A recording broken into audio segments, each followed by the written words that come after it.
Now we are doing loading. Okay, now we are scanning the code.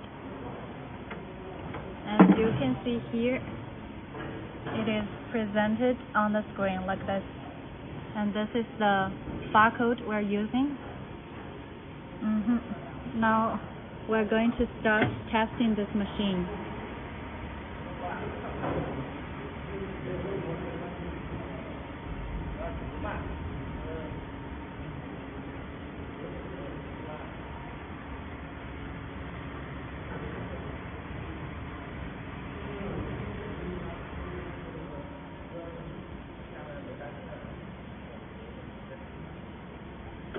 The test is okay, and it is printing the test report. Here you can see this is the test report. Here is the barcode number here. Okay,